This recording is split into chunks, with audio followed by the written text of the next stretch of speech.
Jadi buku Riah Riuh Komunikasi ini saya tulis mulai pertengahan pemerintahan Pak Prabowo. Saya ingat banget teori pertama dan di sini juga ada. Omong-omong ini kalau ada mahasiswa baca buku ini bagus banget karena ada 9 topik skripsi di sini udah lengkap. Dan Mas Hensat, terima kasih sekali ya. Dan memang media lah sekarang sangat penting. Saya pikir bukan orang politik aja, Bu. Banyak orang sekarang pimpinan publik termasuk anggota DPR itu salah ngomong, salah komunikasi. Aduh.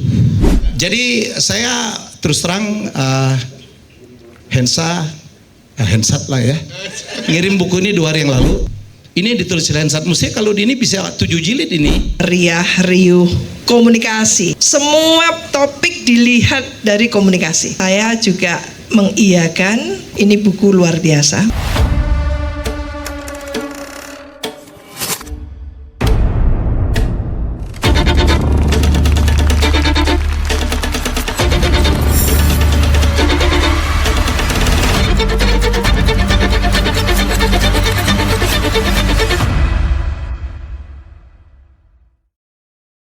Sebelum memulai acara, terlebih dahulu kita akan mendengarkan sambutan dari Profesor Didi J. Rahbini selaku Rektor Universitas Paramadina. Kepada Profesor Didi kami persilahkan.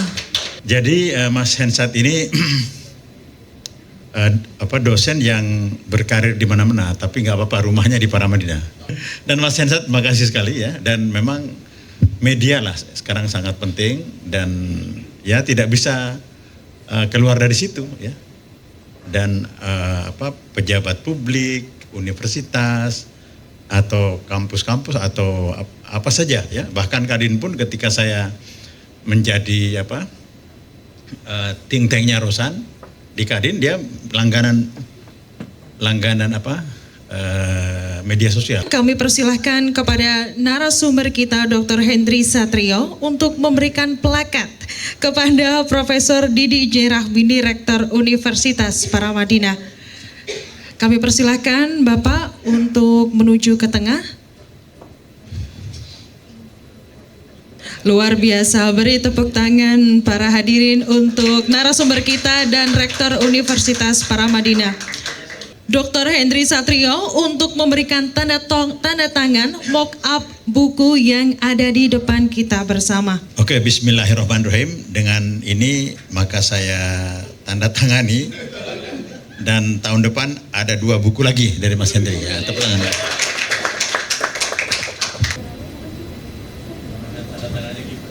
Selanjutnya kami persilakan kepada Dr. Hendry Satrio untuk memberikan paparannya. Bismillahirrahmanirrahim. Assalamualaikum warahmatullahi wabarakatuh. Hari ini Prof Didi lucu sekali. Saya kaget sekali. Matur sekelangkong Prof. Bapak Ibu sekalian, teman-teman yang berbahagia. Jadi buku Riah Riuh Komunikasi ini saya tulis mulai pertengahan pemerintahan Pak Prabowo. Jadi saya tulis itu kadang-kadang kondisinya agak emosi gitu Prof. Jadi kalau dibaca bukunya tuh ada rasa emosi juga terhadap kelakuan komunikasi para pejabat kita gitu ya. Jadi mohon maaf, tapi kemudian saya karena ingat orang Paramadina, jadi saya pikir harus ada solusi-solusi dari teori-teori kira-kira apa yang setiap masalah itu harusnya ada solusi teorinya menggunakan komunikasi apa. Yang paling banyak sih misalnya dari teorinya Harold Laswell ya, who says what in what channel to whom with what effect gitu ya, terutama untuk case-nya kepala babi, kemudian case-nya es teh ya dan lain-lain. Jadi itu yang saya tulis, dan dalam buku ini sebetulnya saya menawarkan komunikasi itu sebagai jalan ketiga solusi republik ini. Jadi kan kalau politik ya sudah pasti, yang nomor 2 mungkin finance, hukum, kemudian komunikasi harusnya jadi jalan keluar yang bisa menjadi solusi pemerintahan saat ini. Beruntung saya memaksakan diri untuk segera dicetak, Pak Wija. Karena kalau nggak dicetak nih kelihatannya kasus komunikasinya banyak banget nih. Bisa masih nulis nih saya. Bisa masih nulis. Jadi bisa jadi ada series 2, series 3 gitu ya. Dan insya Allah mudah-mudahan. Nah, kemudian ini ditulis sebagai satu seri dengan buku sebelumnya, Momentum Politik dan Aktivitas Media Sosial. Ini waktu itu diterbitkan 22 Februari 2022. Jadi 22 semua. Nah, ini sekarang udah jadi buku langka ini, Prof Didi. Karena udah jarang banget. Jadi mesti telepon kedai kopi kalau mendapatkan hasilnya. Gitu. Memang sengaja dibikin jadi buku langka, jadi mahal gitu ya. Diminta sama penerbitnya mau cetak lagi enggak. Biar jadi koleksi.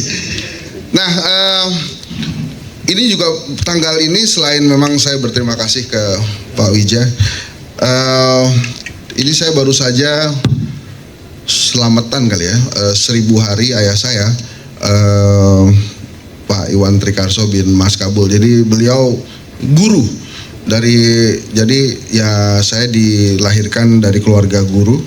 Jadi saya mau berterima kasih. Nah, selanjutnya di dalam buku ini ada sekitar 274 halaman buku. Kemudian ada 9 bab studi kasus. Ada 38 teori komunikasi yang ada di sana. Itu Mbak Juni. Jadi Prof, saya bareng Mbak Juni terus dari pertama kali saya di Paramadina. Jadi mungkin dia masih bertanya-tanya, ini anak kenapa tiba-tiba jadi FEB gitu. Nah terus khusus teman-teman yang datang hari ini memang sengaja saya tidak belikan bukunya gratis karena kami jual, itu rencananya 50% akan disumbangkan ke Aceh, Sumut dan Sumbar. Jadi saya juga sedang berkomunikasi dengan toko-toko buku ya Mir, di maupun pembelian online maupun Gramedia. Jadi kalau bisa 50% saja, tapi bayarnya penuh. Nanti 50% dikirim ke rekeningnya IKAVI Komunpad untuk disumbangkan ke Aceh, Sumut dan Sumbar. Gitu. Nah, kemudian ini adalah beberapa yang teman-teman nanti bisa lihat di dalam buku ini. Jadi ada beberapa teori, dari teori yang menghebohkan wakil rakyat, kemudian ada komunikasi yang bagus dari presiden ke mantan presiden. Jadi Pak Prabowo memang salah satu hal positif ya yang didapat, pemecah rekor kelihatannya. Jadi kali pertamanya ada presiden menjabat dengan presiden sebelumnya komunikasinya tuh baik. Dari zaman Soekarno kelihatannya nggak gitu deh. Soekarno ke Soeharto nggak gitu, Soeharto ke Habibie juga nggak gitu, terus Mega ke SBY juga nggak gitu. Sekarang Prabowo. Ada yang kelewatan ya? Hah? Nggak, ini saya ngikutin Cing Abdel nih. Jadi Pak Jokowi kelewatan ya? Jadi nggak disebut kelewatan ya? Gitu. Teman-teman semua, terima kasih banyak.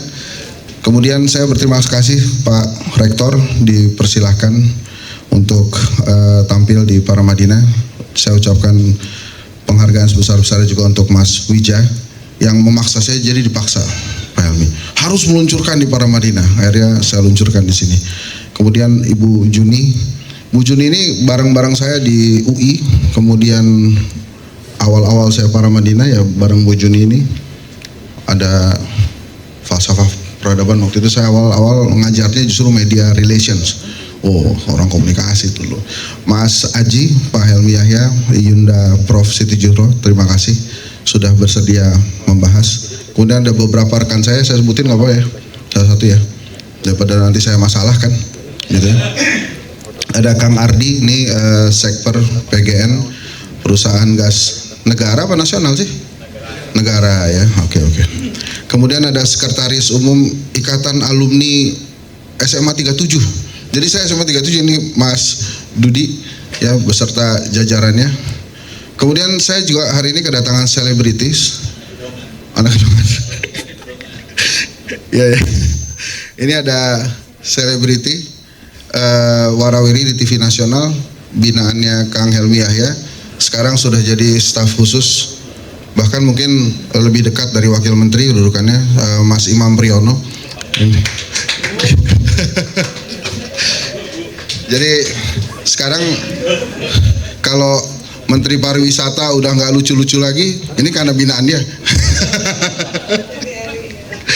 Jadi gitu. Kemudian ada teman-teman dari IKA Vkom 4, ada Kang Yanwar, Kang Aziz, ada Ibnu Kedai Kopi, kemudian teman-teman Kedai Kopi, ada sahabat saya Mbak Mira, kemudian ada teman-teman dari Kenduri Cinta. Kenduri Cinta ini saya kaget juga mereka datang, karena biasanya mereka itu kalau acara malam sampai pagi. Ini siang-siang gini kaget juga saya. Terima kasih Mas Fahmi, Gus Hadi, kemudian teman-teman wartawan yang hadir, teman-teman mahasiswa yang ada di Zoom. Mudah-mudahan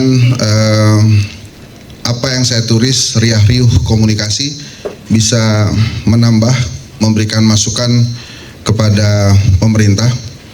Jadi saya senang banget Kang Helmi, Bang Helmi datang, Prof Yunda, Siti Juhro, kemudian Mas Azi, karena pasti akan memberikan lebih banyak perspektif gitu ya.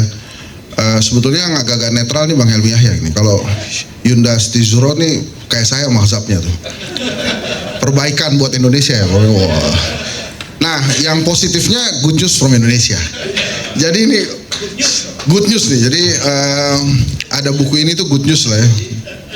Teman-teman Metro TV, teman-teman dari TV One, saya lihat juga hadir. Kemudian beberapa teman-teman wartawan, sekali lagi terima kasih.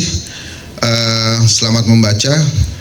Sekali lagi mohon maaf kalau tadinya kepikiran, wah ini pasti dikasih buku. Enggak, karena kita mau berbakti, kemudian mau membantu Aceh, Sumatera Utara dan Sumatera Barat. Bukunya sebetulnya didiskon 50% harganya. Cuma 50%-nya kita kirim ke Aceh, Sumatera Barat dan Sumatera Utara. Semoga lebih baik lagi, dan mudah-mudahan kita bisa menerbitkan buku-buku riah riuh komunikasi selanjutnya supaya bisa memberikan masukan ke pemerintah bahwa jangan hanya mengandalkan media sosial kalau melihat kejadian bencana, kemudian jangan kemudian rakyat itu dianggap sebagai angka saja. 3 dari 38 provinsi, hanya 0,0 sekian yang korban. Udah mulai kan saya. Jadi mohon maaf. Sekali lagi terima kasih. Terima kasih para Madinah. Ini adalah kampus yang membesarkan saya, yang membuat saya seperti sekarang. Mungkin kalau saya tidak mulai menjadi dosen para Madinah, ditarik Ibu Juni waktu itu, saya tidak jadi pengamat politik ternama. Nah, terakhir saya sedang mempersiapkan 2 buku ini, Prof Didi. Jadi Estafet Ideologi dari Sumitro Johadikusumo ke Prabowo Subianto, kemudian Estafet Ideologi dari Insinyur Soekarno ke Megawati Soekarno Putri. Jokowi masih hidup, Pak. Jadi nggak bisa saya ada Jokowi ke Gibran, itu nanti dia marah. Jadi ini yang memang sudah jadi pahlawan ya. Pak Sumitro mungkin pahlawan ya, sebentar lagi ya. Jadi gitu, saya pengen banyak nulis buku sih, karena saya rasa Soeharto ke Habibie itu juga estafet ideologi, dengan segala kontroversi dan lain-lainnya. Tapi satu lagi saya mau memberi, teman-teman gini ya, saya minta tepuk tangan yang meriah untuk Bang Helmi Yahya. Karena saya itu kenal dunia podcast itu dari beliau. Jadi beliau wawancara, kemudian saya diberikan kanal khusus di channel Helmi Yahya Bicara yang sangat populer itu, bersama Imam Priyono. Nama channelnya Berisik. Nah sejak saat itu saya memahami, oh dunia podcast itu bisa jadi penghasilan juga ya.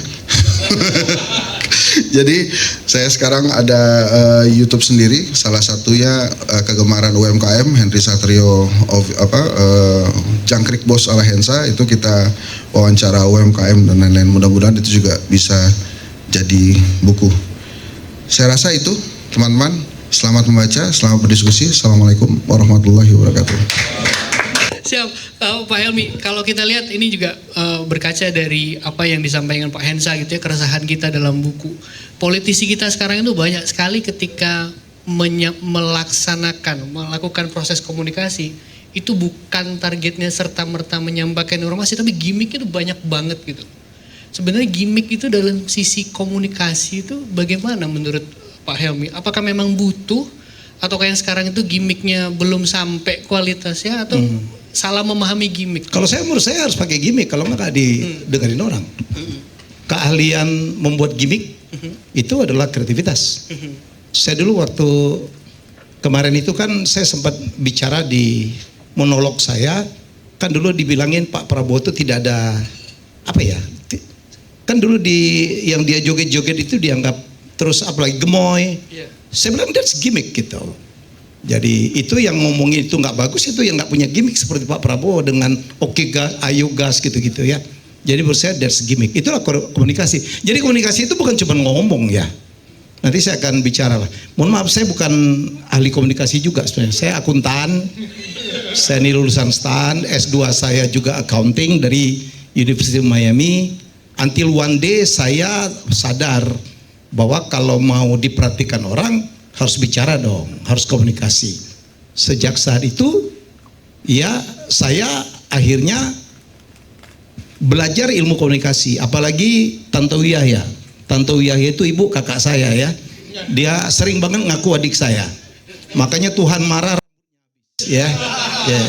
Yang lebih dulu top dari saya dengan gitar remaja dan sebagainya. Ya.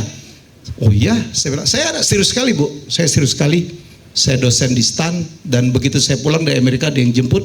Kenapa Tante Wi lebih ngetop dari saya? Saya sekolahnya lebih berat. Saya kuliah di STAN. Saya S2 dari Miami yang saya tamatkan 10 bulan. Ya, saya lihat Tante Wi itu sekolahnya asik sekali itu. Dia tamatan NHI. NHI itu Ron ya. Wah itu mah sekolahnya sedang-sedang aja. Sementara di STAN itu dulu kita DO ya. Jadi saya belajar dari dia bilang pintar aja nggak cukup. Ya, Anda harus bisa personal selling. Ya, jual diri, bukan yang gitu ya. Jual diri itu, itu pelajaran yang sangat penting. Ya, jadi sejak itu saya belajar saya harus jaga komunikasi nih. Nah, betul sekali apa dikatakan oleh Prof. Zuro tadi bahwa komunikasi itu penting banget. Apalagi ya, saya menyambut baik. Ini Hensa atau Hensat sebenarnya? Tadinya Hensat sih. Iya. Karena ya, saya bilang bukan, tergantung dia ini lagi mau ngomong apa. Kalau lagi ngomong baik-baik Hensa. Jadi saya terus terang Hensat lah ya. Ngirim buku ini 2 hari yang lalu dalam perjalanan saya saya kemarin ke Bandung. Ya. Jadi sekali lagi saya pikir komunikasi itu penting. Terutama karena saya bukan orang politik juga. Ya, jadi saya sekarang real professional. Ya, jadi alhamdulillah. Ya, jadi saya akan bicara bahwa saya banyak bicara tentang apa ya? Udahlah, ngapain ngomong? Saya banyak bicara sekarang tentang keprihatinan ya. Saya pikir bukan orang politik aja, Bu. Banyak orang sekarang pimpinan publik termasuk anggota DPR itu salah ngomong, salah komunikasi. Aduh, ini ditulis Hensat. Mesti kalau ini bisa 7 jilid ini. Ya, harapan saya kemarin ada sesuatu yang hampir fatal tuh di Indonesia. Ya, untung Pak Prabowo tampil. Ya, hentikan semua ini and we stop. Ya, jadi lagi-lagi memerlukan komunikasi untuk menyetop, untuk menganjurkan, untuk menerangkan, untuk menjelaskan, untuk mengklarifikasi, untuk membantah. Saya pikir itu memerlukan semua kemampuan komunikasi. Ya, jadi saya nggak tahu ya, kemarin bagus sekali Pak Prabowo, para calon-calon kepala daerah, calon menteri, wamen diundang semua gitu ke Magelang. Mungkin barangkali materinya wawasan kebangsaan, ya integritas. Mestinya saya nitip tuh pelajaran komunikasi, penting banget, Bu. Ya, kita tidak kekurangan orang pintar. Para Madinah, waduh, saya aja nggak masuk kali. ITB, saya sekarang banyak sekali anak-anak ITB di tempat saya. Wah gila, UI, IPB, whatsoever. Tapi agak paradoks ya. Makin pintar seseorang, saya pernah berteori nih, makin pintar seorang, makin tinggi sekolahnya, makin tinggi jabatannya, makin tidak efektif pula dia berkomunikasi. Karena selalu Karena komunikasi itu sebenarnya simple. Ronald pasti tahu. Ya, berkomunikasi itu adalah bagaimana kita berbicara dalam bahasa audiens kita. Jangan pernah memaksa audiens untuk memahami kita. Ya, kita bicara depan dokter, wah ngomong depan polisi. Wah, ini kena 86. Apa sih 86 itu? Ya, jadi saya belajar komunikasi publik dari mana? Waktu saya pilkada yang kalah 3 kali itu. Iya. Ronald baru sekali, nggak ada papanya lu ah. Iya. Baru sekali ya. Ya, amin. Masih jatah 2 lagi ya. Oke. Kalau gua mau ada insaf.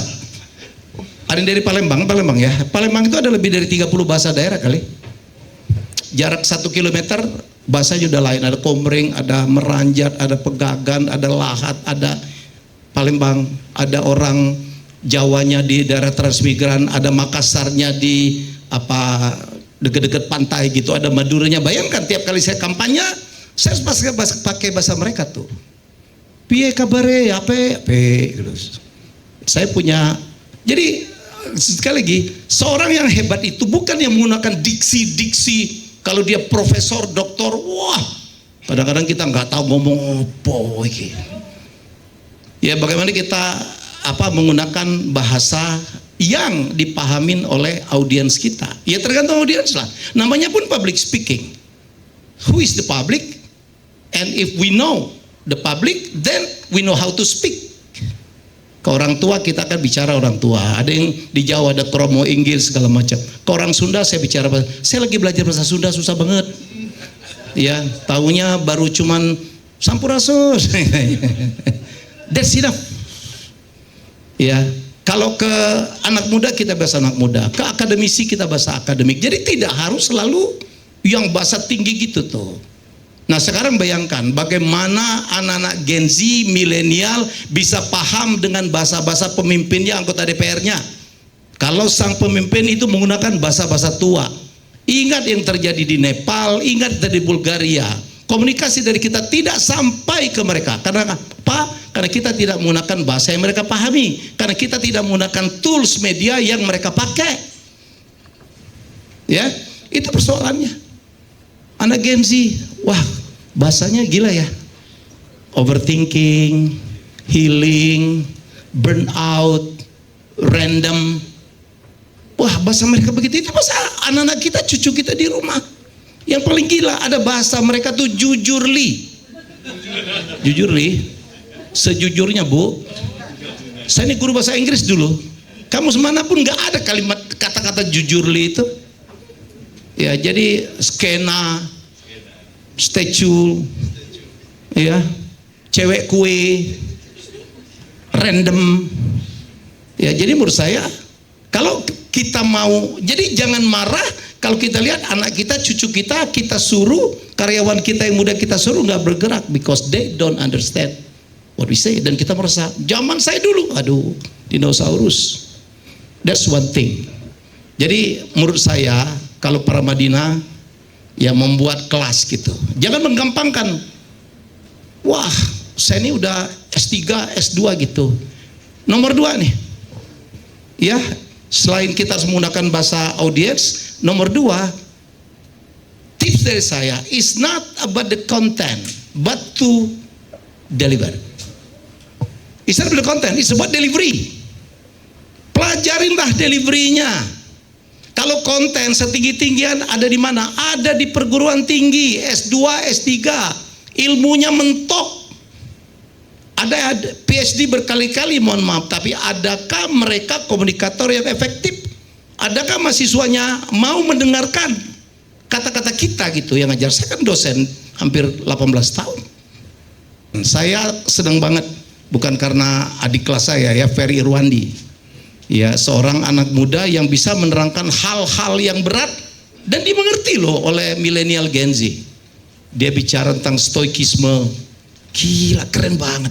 Dia menerangkan tentang masalah PPN.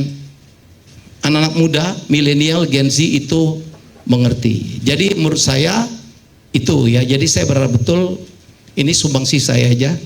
Ya, semoga kita makin memperbaiki kemampuan kita komunikasi. Jangan menggampangkan. Ya, jangan menggampangkan. Makasih. Bismillahirrahmanirrahim. Assalamualaikum warahmatullahi wabarakatuh. Selamat sore, salam sejahtera bagi kita semua. Makasih nih. Baru pertama langsung ditanya apa yang salah. Yang salah Mas Hensa tidak memberikan pembelajaran komunikasi yang baik. Jadi sehingga muncul riah-riuh tadi itu. Seandainya Mas Hensa memberikan literasi, edukasi yang sangat cukup gitu ya, tentunya kita tidak menyaksikan riah-riuh itu. Lah tentu apa yang ditulis Mas Hensa dengan judul riah-riuh apa ini? Komunikasi. Semua topik dilihat dari komunikasi. Jadi topiknya banyak, tapi satu perspektifnya itu yang dipakai komunikasi. Saya juga mengiyakan, ini buku luar biasa, fabulous, wonderful, gitu ya. Ditulis oleh ahlinya, disampaikan dengan bahasa yang sederhana. Dan saya agak lucu juga karena penulisnya itu punya sense of humor yang bagus. Setiap bab itu ada kesimpulan dan lucunya itu selalu ada satu. Apa istilahnya itu? Kesimpulan dan teorinya. Apa istilahnya itu? Di sini teorinya gitu. Ini teorinya. Kok rasanya nggak pernah saya melihat ada buku yang seperti ini gitu. Ini ilmiah, sebetulnya yang ditulis ilmiah, tapi agak ngelucu dia. Ini teorinya gitu. Jadi menurut saya enak dibawanya, kita terbawa dengan bahasa yang sangat sederhana, simple gitu ya, very komunikatif. Karena tadi itu, jadi mungkin itu yang akan menjadikan nanti Mas Hensa untuk ini Dr. Hendry Satrio gitu ya, untuk memberikan pembelajaran kepada masyarakat kita, termasuk pada elit penguasa kita gitu ya, bagaimana melakukan satu komunikasi yang efektif, komunikasi yang clear, komunikasi yang menggunakan empati, nurani, jujur gitu ya. Jadi komunikasinya itu ya amanah, ya sidik, ya fatona, ya tabligh kan seperti itu. Jadi tidak ada dusta di antara kita gitu. Lah, komunikasi yang seperti itu kan seharusnya apalagi pejabat gitu ya. Itu tahu audiensnya itu yang akan menerima apa yang dia sampaikan gitu ya. Itu jangan sampai salah paham. Lah, seringnya hal-hal yang seperti itu tidak dipertimbangkan dengan sangat matang. Penggunaan diksi gitu ya, penggunaan narasi, intonasi gitu ya. Kapan harus meninggi, kapan harus biasa dan sebagainya, emphasizingnya. Oh ini beliau ahlinya. Saya nggak ahli, cuman kalau ada yang lurus gitu nggak keru-keruan tuh kok banget gitu kan. Jadi kita berharap memang pola komunikasi antara komunikator dengan tentu yang menerima komunikasi itu betul-betul apa ya, khususnya kalau para pejabat itu betul-betul difikirkan. Jadi yang kita harapkan ke depan memang tidak riah-riuh, tapi adalah pola komunikasi yang efektif. Insya Allah buku ini bisa menjadi bridging, penjembatan gitu ya. Bagaimana melakukan pola komunikasi yang sebetulnya tidak terlalu sulit dilakukan gitu. Mungkin perlu ada training. Siapa tahu para Madinah membuka gitu ya, BIMTEK khusus gitu ya. Untuk komunikasi politik gitu ya. Ini serius soalnya. Jadi untuk memoles gitu, bagaimana menyampaikan pesan secara efektif gitu ya, dan clear gitu, sehingga itu sebetulnya merefleksikan apakah seorang komunikator tadi itu memiliki pengetahuan yang cukup luas, memiliki satu katakan empati, nurani dan wisdom di dalamnya. Apalagi pemimpin. penguasa kan gitu. Nah, apa bedanya dengan orang biasa kalau tidak ada beda kan gitu. Nah ini yang kita harapkan, wisdom di situ itu ya. Jangan membuat, katakan di buku itu sudah dikatakan di DPR itu khususnya kritis sekali Mas Hensa itu mengatakan komunikasi yang membuat masyarakat jadi marah gitu ya, karena yang disampaikan itu sekedar hanya untuk menimbulkan gitu ya satu sensasi gitu ya, untuk yang bersangkutan dilihat sedemikian rupa oleh publik, padahal itu sangat tidak mendidik. Jadi bagaimana melakukan satu komunikasi yang syarat dengan pembelajaran, tidak sekedar komunikasi ansih gitu ya. Jadi kalau kita melihat, menyaksikan berbagai panggung yang dihadiri oleh Dr. Hendry Satrio ini luar biasa, dia berat gitu ya topiknya, tapi disampaikan dengan santai dan agak lucu-lucu. Kadang sudah masuk ke dunia yang lucu gitu ya, dunia komedi kayak seperti itu. Jadi itu tidak semua orang punya talenta, Bapak Ibu sekalian. Jadi mungkin itu kepiawaian seseorang untuk menyampaikan satu komunikasi yang sangat menawan gitu ya, menarik. Tapi memang ini kan kita membangun peradaban.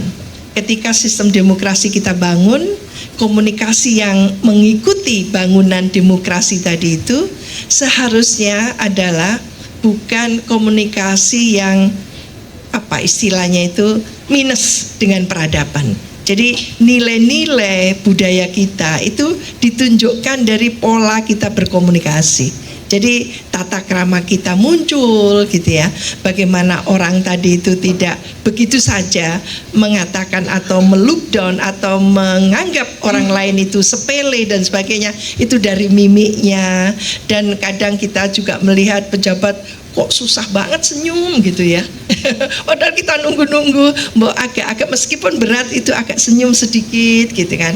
Nah itu semua menurut saya bagaimana membuat satu komunikasi dua arah yang menawan ya. Saya bukan ahlinya komunikasi, tapi sebagai user, sebagai orang yang melihat gitu ya dan sebagainya itu ya mungkin Mas ini aja nanti beliau aja ahlinya.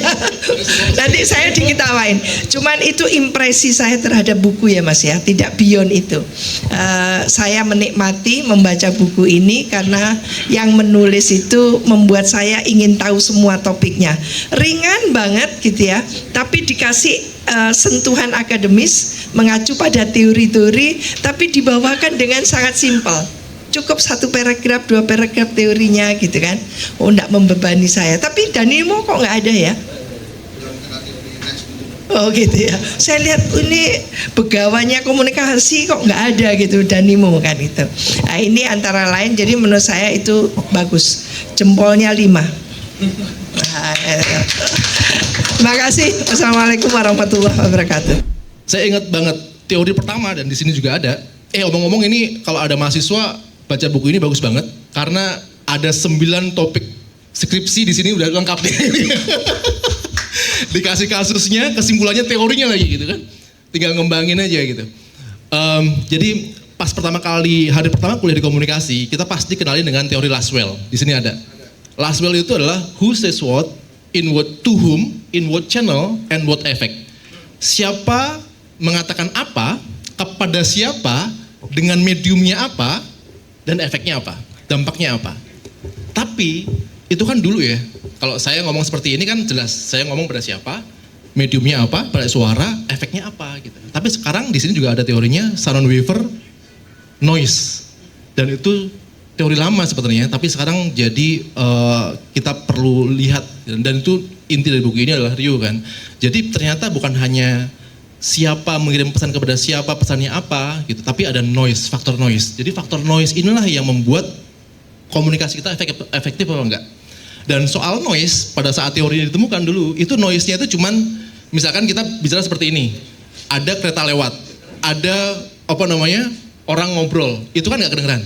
Dan sekarang kita komunikasi di dunia digital, aktornya banyak, yang ngomong banyak, yang apa namanya yang nge-tweet banyak sekali gitu. Jadi kayak kita ngomong di pasar malam, bagaimana kita bisa jernih dalam menangkap pesan itu gitu Mas.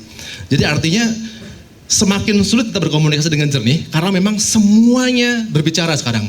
Kalau dulu aktornya sering ada definisinya jelas nih. Ada komunikator, ada komunikan. Sangat jelas, tapi semua sekarang komunikator. Semua sekarang berbicara gitu kan.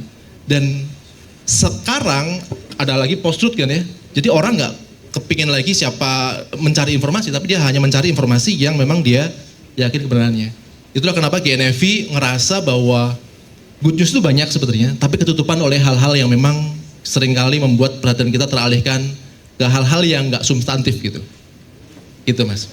Terima kasih kepada Bapak M. Fajar Anandi MPP selaku moderator yang telah memandu jalannya acara bedah buku dan diskusi dengan begitu hangat dan penuh wawasan.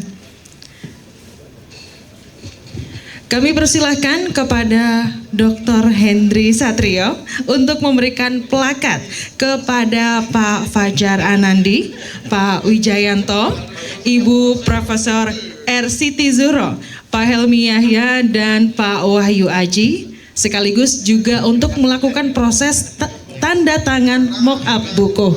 Ya, ayo kita serah terima. Mbak ini terima kasih. Marcok lah.